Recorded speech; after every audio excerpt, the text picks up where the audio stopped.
I'm Madison Gray, and this is the Wholehearted podcast. Today, I'm excited to have Margaret Matheny on the show for a conversation about her journey towards a slower and simpler life. Margaret, like me, got married at 21 and immediately moved out of state. Her husband was working as a professional baseball player at the time, which you'll hear about in this conversation, and they moved a lot for his job. And so that was a really big part of her story in discovering minimalism and in slowing down. And I just felt like I could relate to so much of it, especially the part about, as she says, kind of having a wake up moment at 25 where she was a new parent and just feeling unwell, losing hair, and lacking her usual luster for life. That's literally, it all just sounds so much like me. I enjoyed this conversation with Margaret so much. I feel like she is just a well of joy and really relatable inspiration for slow living and for minimalism. I loved hearing that she dressed up as a pregnant woman for career day at school as a kid. I thought that was so funny. And that she often doesn't know where her phone is, and that her house is sometimes messy, even as a minimalist. I hope you guys really enjoy this conversation about the simple habits that Margaret has instilled in her life and all the little shifts she's made to rekindle her life again. All right, Margaret, thank you so much for coming on my podcast. Of course. This is literally, I've been looking forward to this all day. Oh, me too. I feel like we have so much in common, and just like getting to know you the last few weeks, I feel like this is just going to be, I mean, I hope it serves other people, but for me personally, like I know it's going to be something that I'm just like on a high from all weekend. Yes, I can agree. So, okay, today's topic of conversation is just going to be all around slow motherhood and like kind of where it started for you and how minimalism played a role in that. So take us back to the beginning. Like, was there a book or a moment, or have you always kind of been like this? Like, what happened where you were like, okay, I need to make some changes. I've tried, or maybe you hadn't tried things. Like, just walk us through your story with simple Okay, well, I certainly have not been this way. That's for sure. I think it all started when I had my first child, and my dream was to become a mother. Like, for instance, in second grade, I showed up to my second grade Spirit Week class, what you want to be when you grow up. I was a pregnant mother. And I'm sure my teachers were laughing. Yes, I had like pillows in my belly, and everyone else was, the chef or the athlete. I was the pregnant mom. That's and amazing.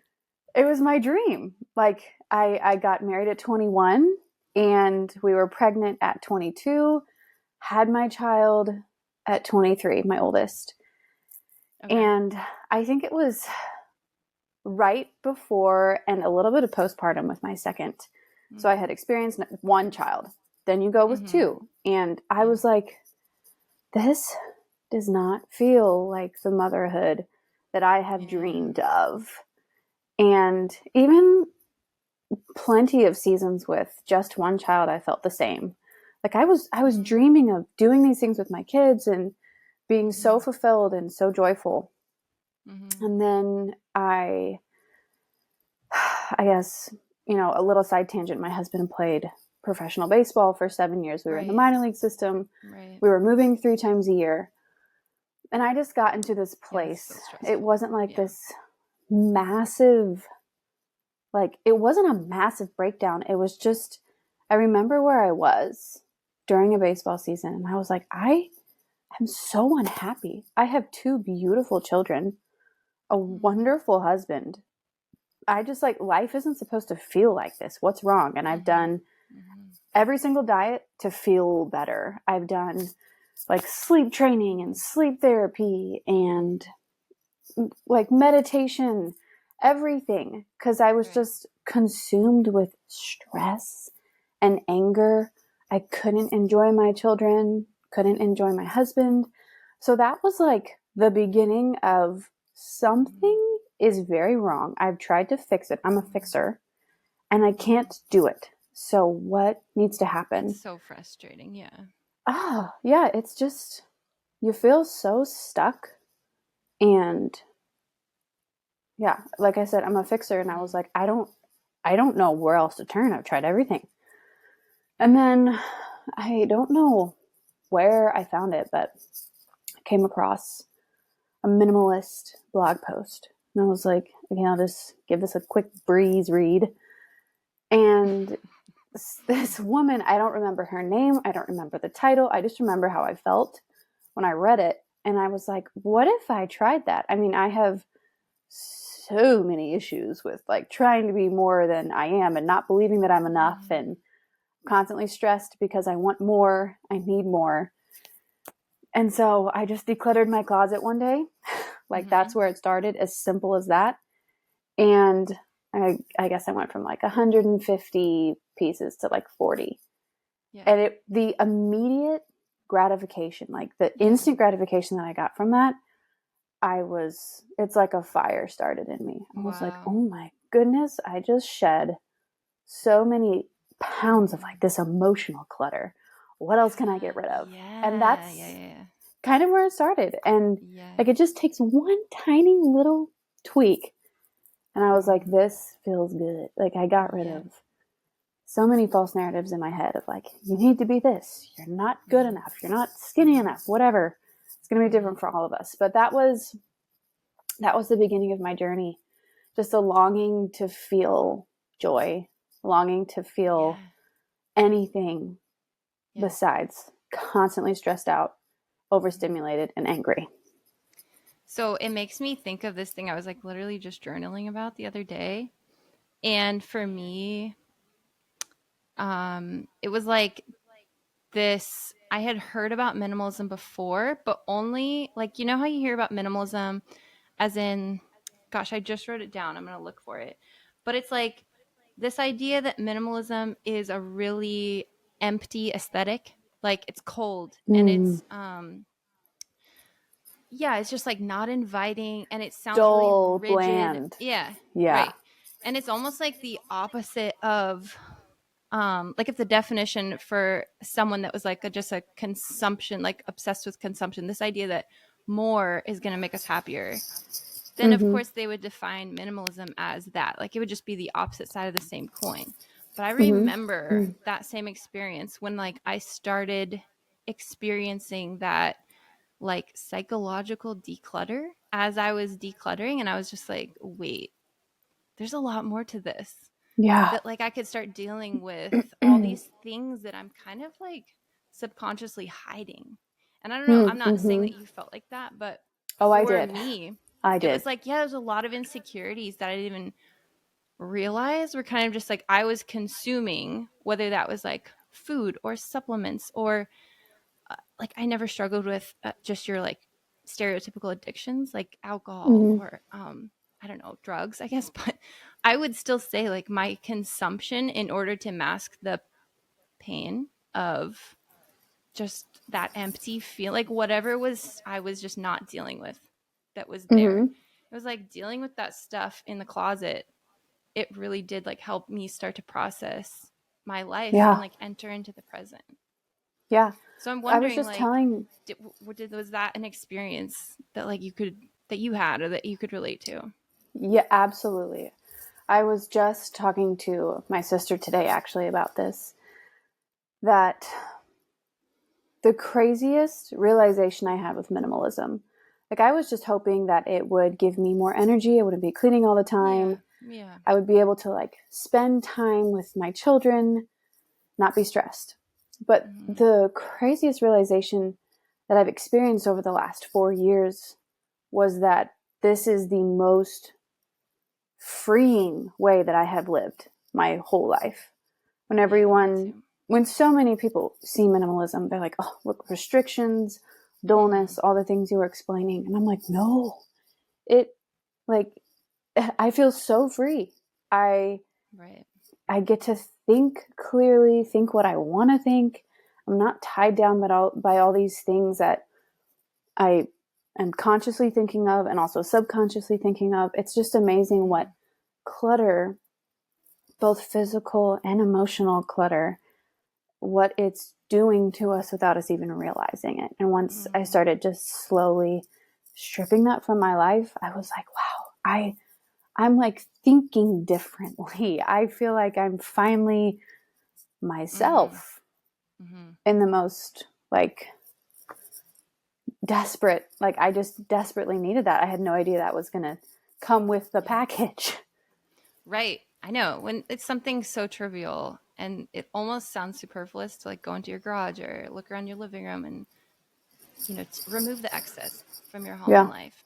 But there's something so, for me, that was so confident building. So anyways, okay, so you discover this idea of like less is more, and you start decluttering your closet. Like what were some of the fruit, like you talked about how immediately you were like, I feel different, where I don't know, I know you're a believer, I'm a believer. Like, how do you feel like God used this experience in your life, like right off the bat? Was that something that happened over time, or was it something that kind of immediately you were like, this is almost like a part of my faith journey and my personal growth? That's such a great question. I strongly believe that it was the Lord who graciously pulled me out of a pit. I mean, I was just walking the wrong way. I knew it. He knew it. And he just graciously turned me around. I mean, when I had that breakdown of like, I'm so unhappy, like, what else can I do? I was crying out to the Lord. I was like, God, what else is there to do? I can't keep living this way. I'm so just stuck and unhappy. And I think through striving, because it is a constant strive for me, there's no final destination, is what I realized. But through this process of striving to rid myself of this consumerism mentality and focus more on like my purpose in life, you know, to serve the Lord, to raise my children in a way that he wants me to raise them, that like I cannot take credit for any of that, because I desperately called out for the Lord to shift my mindset, change things in my life, because my treasure is not what the Lord wants it to be right now. And I like, you know, there's no main show that he put on for me. It's just this step by step, inch by inch. The more I got rid of, the more he revealed himself. And the more I was able to see that, like, wow, I was idolizing so much. And I was not, I was not paying attention to you, Lord. And it just like, it keeps coming up, because we're always going to be fighting this battle. You and I talk about that it's not just striving for this life of perfection. It's letting the Lord, just letting the Lord continue to nurture and help us grow. Yeah. So when you think about ways that you have changed, like what are some of those things that you feel like are different now versus before, when you were kind of stuck in that consumerism trap and like, just like I feel like I was really, what's the I want to word? hear Like, yours too. oh, I just feel that I was really idolizing my outward identity. And it's like really interesting that like I would have never thought that I would be someone that has like a job like this. And I feel like it took God bringing me to this place of like letting go, to the clinging of that was like, now I'm ready to, you know, hopefully use this platform for good in a way that like inspires women, gives them like very practical hope, because I would have been way too fearful before. And I feel like it was just like little things of like making my home manageable. It was like little wins like that really started to change my like self-confidence, which sounds really cringy, but it's true. And like dressing Cringy, myself but every so day. true. Yes. Yeah, like I, as a new mom, like I feel like people are tired of hearing me talk about this, but like maybe it's just me, but I did not dress myself. Like I wore my husband's t-shirts for probably like a year. And you know, like you're postpartum, and what was crazy is like I had like 1,000 different clothing items in my closet, and like, you know, when you think about like just the image of someone that's like very much living half-heartedly, and yet I would still go to Target and like buy more stuff to have a fun day and like you know, like just have an Mm-hmm. outing.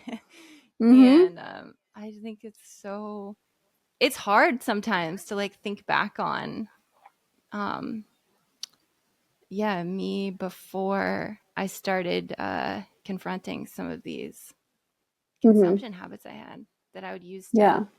just kind of placate pain, Yeah. mild pain. I don't want to make it seem like melodramatic, but I really feel like I even tried therapy, and I don't want to bash therapy at all in this episode. Mm-hmm. However, like I do feel like um, it's maybe underrated that like in some cases, I, at least in my case, talking about it just like wasn't, I'm already a great talker. Like I can talk about everything to everyone. Yep. So like Yep. that wasn't Brick what I wall over needed. here. I actually needed like to confront myself, like more solitary time, more Mm. stillness, more like just letting my life sink in and like feeling the Yeah. feelings and getting rid of stuff that I was like holding shame in or guilt in, or yeah, the habit of going shopping to Mm-hmm. feel excited about my Yeah. life. Yeah. Yeah.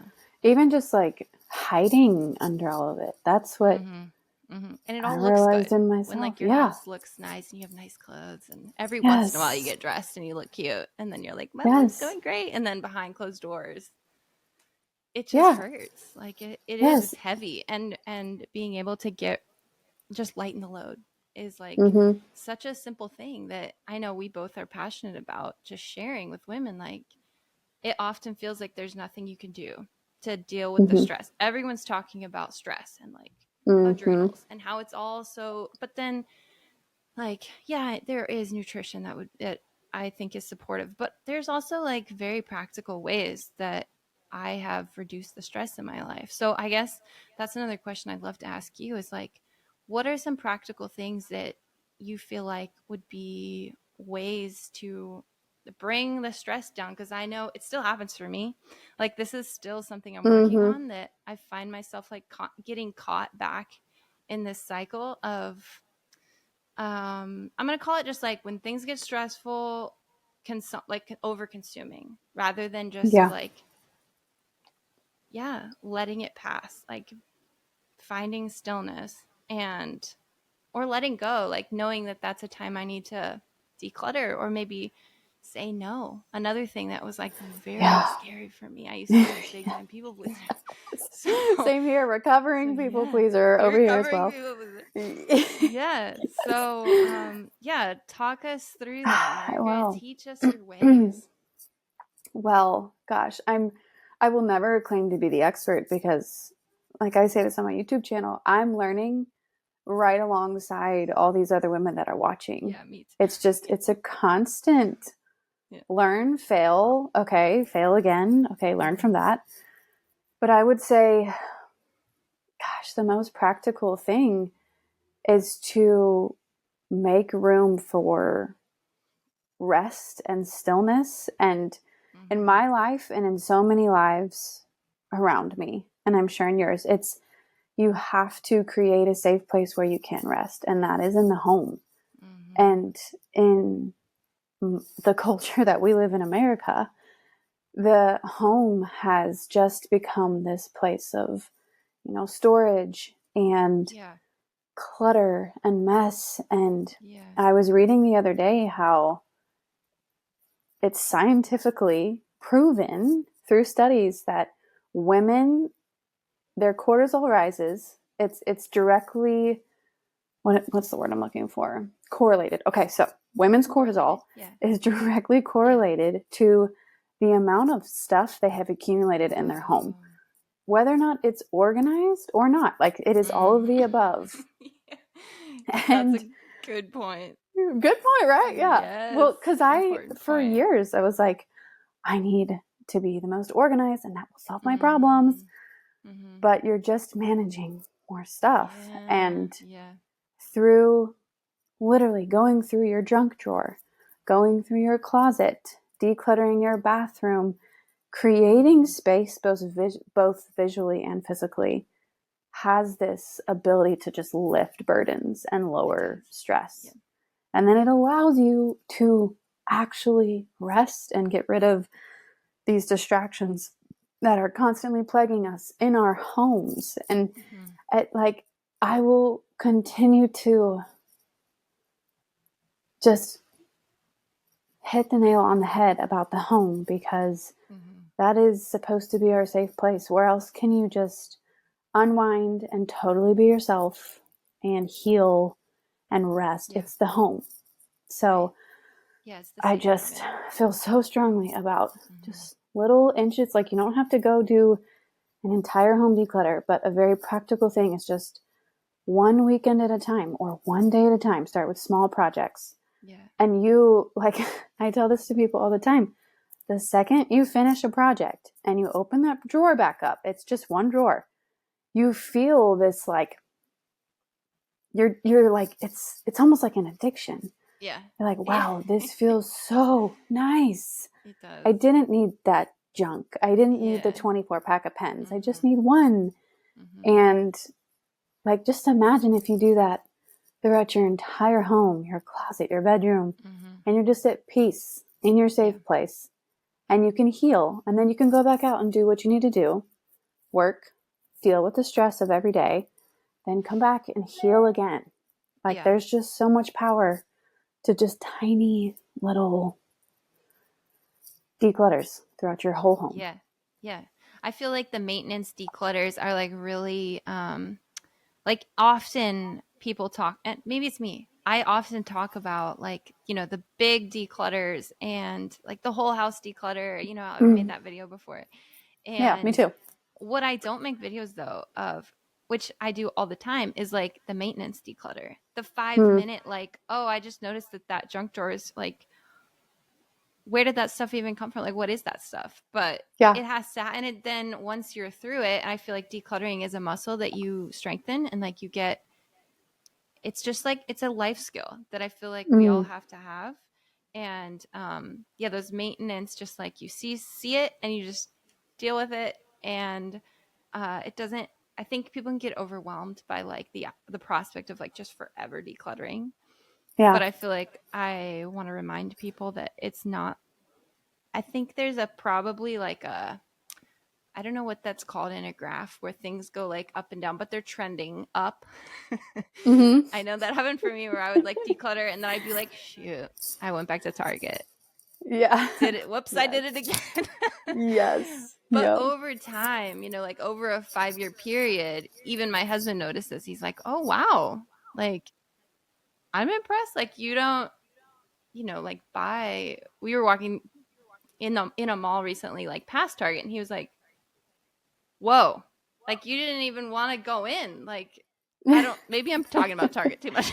Like, I'm just very no, it's proud a real thing, and it will relate to so brand. many.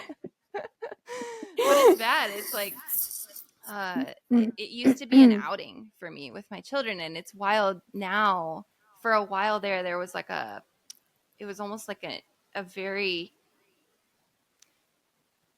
it's like when there's dust in the air and it's settling and you're like, okay, what's gonna happen? Yeah. And then slowly you start to like replace your habits and your routines and your rhythms with things that are like more in line with your values. Like for me, like even my kids I used to let them watch screen time for probably like an hour a day. And I felt like that was great, and no judgment. Like if that's something that you feel like is within your values for your children, but like my kids we don't like, they don't watch TV at all. They don't miss it. Like phones, shows, nothing. Like they just play outside. And yeah. It's just like a norm now. And they're not even that old. So like it can happen quickly, but it does take like just normalizing that slow change, where it's not just like these overnight change your life Yeah. I know for me, like that was the case. Okay, but back to like something else that I wanted to talk to you about was rest, and you mentioned it, and yeah, like just as a mom, like especially a mom of young children, I'm sure you hear this a lot too, but it's just this is called like the like, oh, my life is crazy phase. Like the world is like my world is just nuts, and it's like very normal now to just like have this almost like funny chaotic life. And I think on some level it's nice because it makes it safe to talk about things when everything's not going perfectly, but on the other Mhm. hand, like it makes it so that like I think we perceive our lives as mothers as like it's going to be chaotic. Like I'm not going to get my Mhm. needs met. There's nothing I can do. Um so if you were to speak about rest and like I don't know, talk to us about how that looks in your life because I know it looks different for Yeah. everyone. So I'd love Mhm. to hear from you about what, rest practices you guys have. Yeah. Rest was not something I was ever good at. I grew up in a house. I have 5 siblings. We're all 2 years apart. We Wow. played 3 sports a year, every single one of us. Um, and nothing against my parents at all. They loved Yeah. us. They loved us dearly. But it was what I grew up in was just constant movement, constant activities, and I had a great time. But I brought that into college, almost into marriage, into motherhood, where I felt as if everything needed to be moving all the time. And it's like kind of what you were saying about Target. I just had this subconscious belief that needed to be addressed, but I didn't realize it.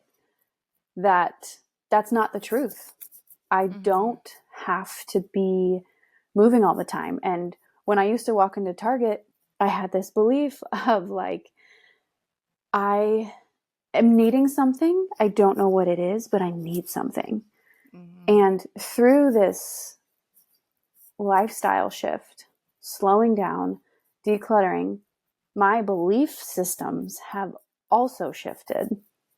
And I can drive past a Target and say, like, I genuinely don't believe that I need anything, even if something were to come up and surprise me. That was much more I don't. eloquent than the way I said it. But yeah, and then that plays into rest in my life too. I didn't believe that rest was necessary until I gave myself the space and the opportunity to do that. And I talked about how I felt before this minimalism journey. I was angry, I couldn't feel joy, couldn't enjoy my children, my marriage was suffering. And I look at it 4.5 years later, and I was just telling my husband last night, and I was like, this is the best our marriage has ever been. I'm just happy. I'm not high strong. I'm not overstimulated. And I'm pregnant with my third. I'm like about to go into labor in 2 weeks. And I was just I was just like, God is so kind. I can't even put into words how grateful I am that he helped me do these tiny tasks, just getting rid of stuff, and how much it has shifted not only environmentally, but like mindset. My belief systems are just different. I'm just grateful and I'm content. And I drive past Targets and I'm like, I don't need you. I have wonderful things at home that don't have a price tag, really. And I don't want this to sound like I have figured life out. And you and I talked about that the other day. That it's not this strive for perfection, and it's not this strive to like always feel good all the time. I still struggle. I still snap at my children. Happened yesterday and felt really guilty. But like I habitually, I just know what to do when I'm in those places, and I pull myself back down to reality and I say, okay, what's overstimulating you right now? Mm-hmm. What's at the root of this? Mm-hmm. And it's taken those 4 years, teeny tiny habit shifts Mm-hmm. to get to this place where I'm like, okay, you can get out of this quickly, instead of just living in that mindset and that anger. Yeah. Which is what I did for years before this. Yeah. That's really interesting, because I can still relate to that too. I mean, I still, like, I'm not a perfect person. I still feel the whole range of emotions. Like, isn't that interesting that there's this idea that perfection is just like, oh, I'm going to stop being triggered altogether. I'm just not even going to feel anything. I'm going to be numb. Yeah. Like, Yeah. no, we're just not going Back to to the act. dullness, Right. It's Yes. like, it's not No. dull. It's Right. still real. We're just I just feel that I choosing have a different little more. mindsets. Right. It's like you have a little more space. Like, there's like a lag time now where I'm like angry, and then at least I don't always do the right thing, but I think about it now. Like, it's not just like I need to shut myself in the bathroom. It's like, oh no, I think I can handle this. Like, oh, it's like that third person objective thing where you can see yourself and you're like, oh, I'm angry right now. The Like, pause. let me think about what I need right now. But and that again, wasn't not that intended. Like, I'm right. sure you think the same. It's not, Right. we didn't come into this saying like, I need to be able to pause when I am angry so that life isn't as dramatic and bad. It happens when you choose to just reduce this clutter that's tornadoing around all of us. I've never drawn a connection to that and clutter, like less stimulus in my life, but it makes sense with what you were saying about women and cortisol and just being past this boiling point all the time. Yeah. To the point where it's like, you shouldn't even feel guilty. Like, it's pretty much biologically normal that you would not be able to handle it, Yes. Rather than, and that's what I want to tell so many moms too, that I just want to, like, my mom friends who are so overwhelmed, I'm like, you really, like, they feel guilt. They're blowing up at their kids. And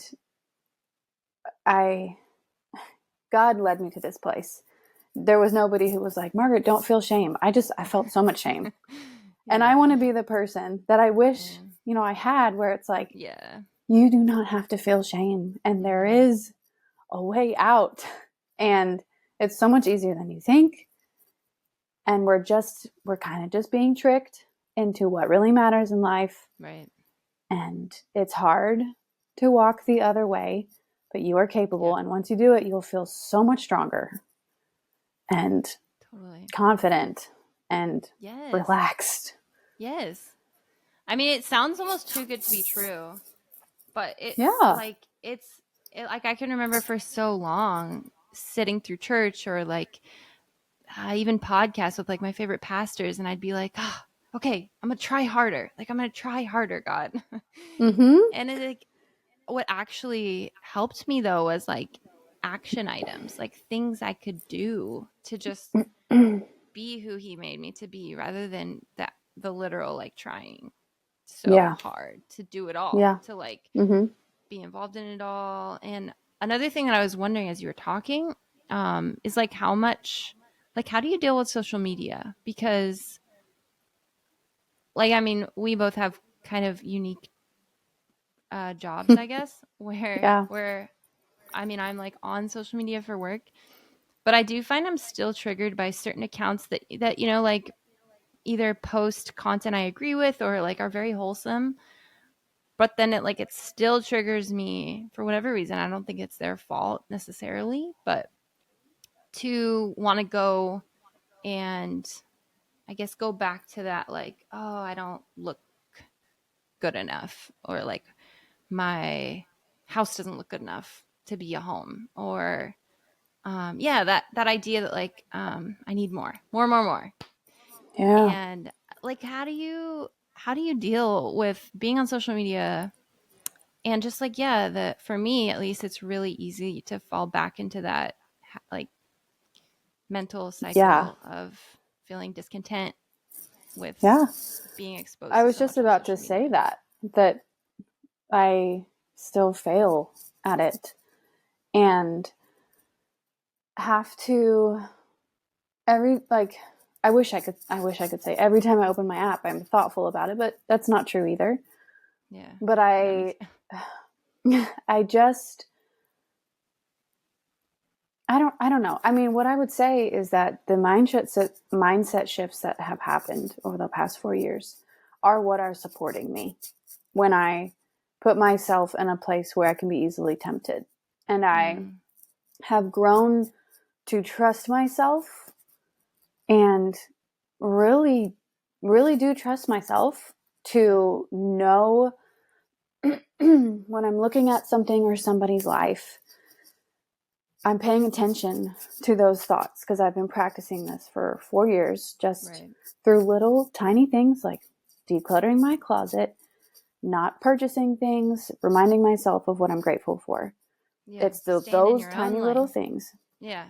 that actually have an impact on me when I am looking at other people's lives, because it's through those practices where I have trained my mind to be grateful and to know when I'm not feeling great to shut the app off. And I mean, you'll see it on my Instagram. It is my job, but I can be on Instagram for about 2 weeks. And then the more I'm posting, the more I'm checking my stats, the more I'm like scrolling. Yeah. And then I will just ghost it for about 4 weeks. And then I'll come back for 2 weeks. Like, hey, what's up, guys? Yeah. And I'm like, I'm not even going to tell them that I haven't been here for a month. Yeah. Yes. But it's like I just come back to, this is work, and thankfully my main thing is on YouTube. And so I don't have to rely on this. But even if I did, I'm just so I feel like I have a shield up every time I click that app, because I know and I feel what everybody else feels. Comparison, and you're not enough, and you're not beautiful enough, and you're home. It's intense. I feel like social media could fall into the consumption of thing too on a few different levels. Oh, for sure. Like I'm creating a course right now, and one of the modules is dedicated to technology, something that people just don't think about. And even social media, it's just like, okay, here are a few things you can do towards social media and setting these boundaries that can make massive shifts. If you're just, sometimes all we need is just a to-do list or some tips to be like, okay, to help get you out of the bottom of the pit. I agree. It's really helpful. Another thing that I thought of when you were talking, okay, I know what app you're talking about. It's Instagram, because I know. But I'm curious whether I feel the same. Like YouTube, when I think about I was just thinking while you're talking about what is there any content that I consume that I walk away from and I'm like, I feel more inspired. I feel more hopeful. I feel like I can step back into my day right now and be a better version of me.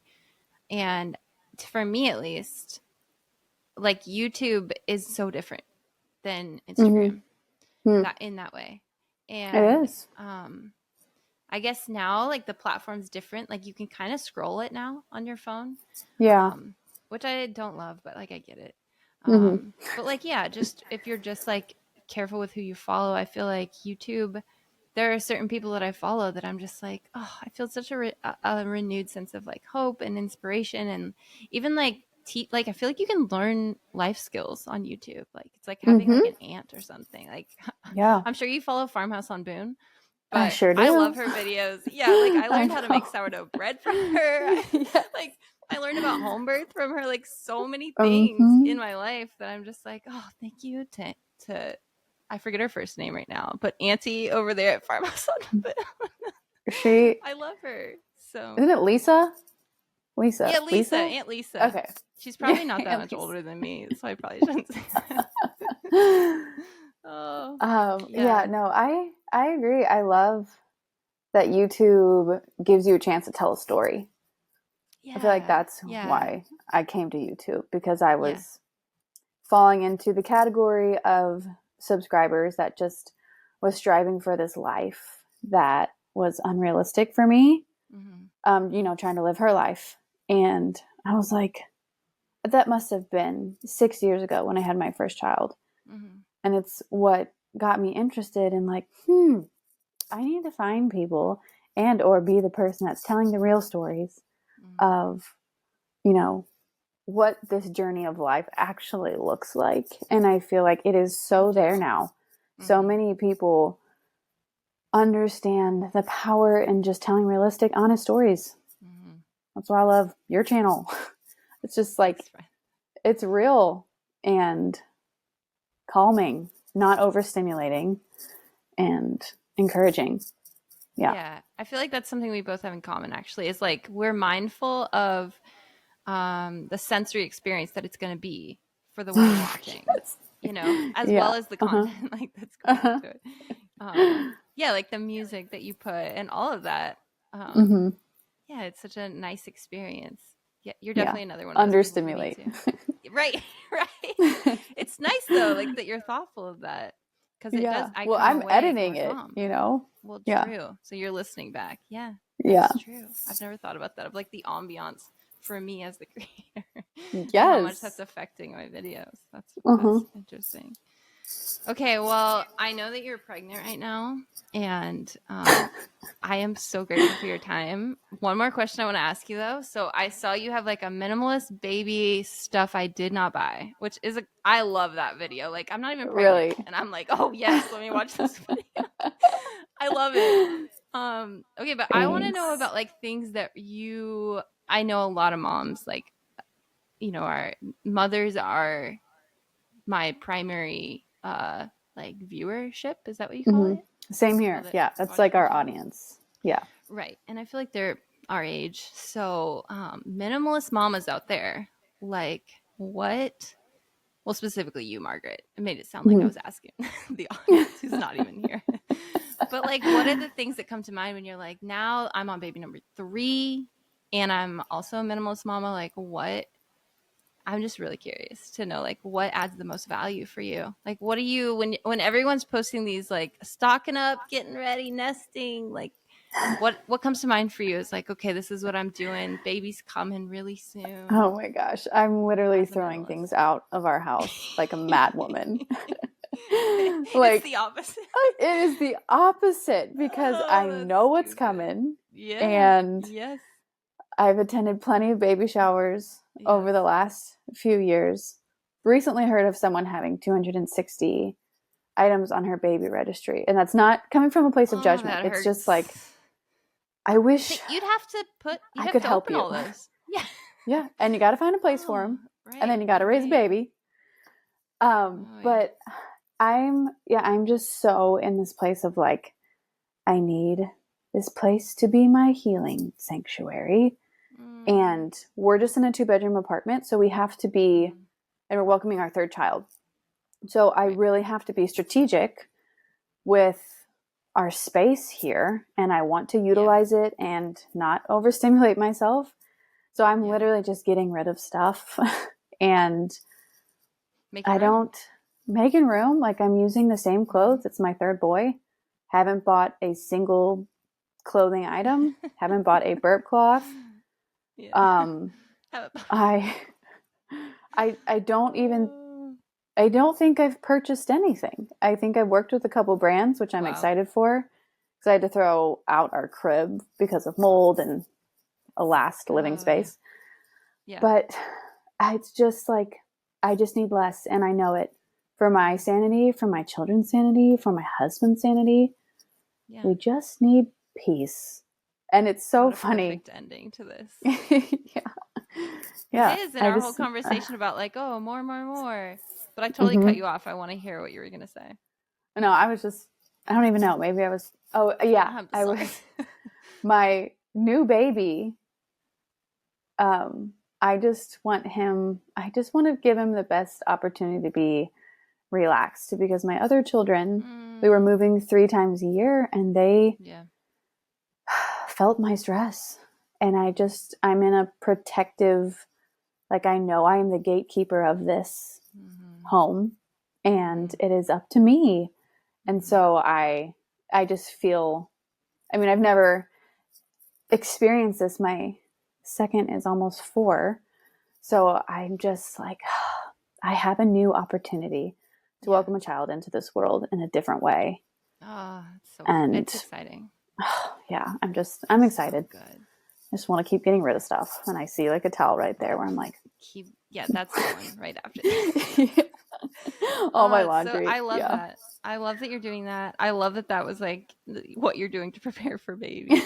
I feel like the podcast is a place where I can talk more about like mildly controversial things, because I don't really talk about like crunchy mama stuff on my YouTube. But for me, like, I'm not a medical professional. However, my second pregnancy, like, I was just so much more conscious of my nervous system and keeping myself calm. And like you said, like making the external environment a place of like peace and calm, and just like chill and less stimulus and all of that. And like, I swear, like, I still believe like that was such a huge part of, because we had moved a lot before too. And my my previous pregnancy, like, I was just a human stress ball. Like, it was, I was also 23. So I feel like that's just a really young age to even know what you want. And it was all a lot. But yeah, by baby number 2, you're like, everything is fine. And especially being like very minimal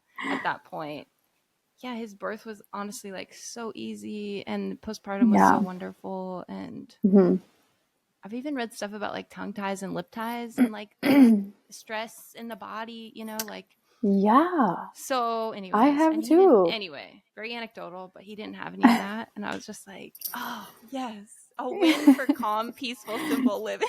Yes. People are probably going to be so upset by that, but no, I just want to keep reiterating it, that it's so much easier than people realize to get rid of stress. Like, in the world where adaptogens are like a huge industry now, like, adapt to stress this way. I'm just like, wait, you guys, everyone needs to know this. Like, you got to start right where you are. And it's like what you said, it sounds too good to be true. And I didn't believe it at the beginning, but here I am. I'm just like, I will not stop encouraging other mothers to embrace the simple living, because it's freeing and it's beautiful, and you can enjoy life again, like truly enjoy life and experience everything that we're designed to experience in this stage too, with little kids. Yes. And yeah, I agree. God made our body, like, it's fine to supplement, but like, God made our body. It is fine to supplement. I'm not anti-supplement. But really, like, we are the OG adaptogens, you know, like we can adapt, and we can like deal with stress and remove stress or make very simple changes. And I think that's so empowering. Yeah. And the fact that the role is really on our shoulders. Like, the studies didn't say that men were affected at all, but the women are. And I want to be sensitive to like women who work. I mean, we work, and it's really been something that built so much confidence in me as a mom, that like, I can do this, and kind of, you know, in the most humble way, like, do it well, because I didn't do it well at the beginning, but it just gave me freedom to, you know, be the mother that the Lord intended and designed us to be. He didn't design us to be these chronic, stressed, angry women. Yeah, he made our bodies perfectly to bring life into the world, and yet, like, but not to handle motherhood. Like, that would be horrible. Like, something's wrong with that equation. Yes. Yeah. Well, Margaret, thank you. I think that whoever listens to this podcast, I just hope that this brought some light and some hope into whatever season of motherhood that you're in. Hey guys, thanks so much for hanging out with me and Margaret for this episode. I hope that it offered you a moment to rest and relax, and that you're going to return to the rest of your day feeling refreshed and encouraged. If you'd like to connect with Margaret on the internet, she has so much great content about slow living and minimalism on her YouTube channel. Her name on there is just Margaret Matheny. I'll put that in the show notes to make it easier for you. And she's on Instagram. She shares great stuff on Instagram at margaret.matheny. Lastly, if you're enjoying the show, I would love to have you subscribe. And I'll see you here again next week for another conversation about wholehearted life.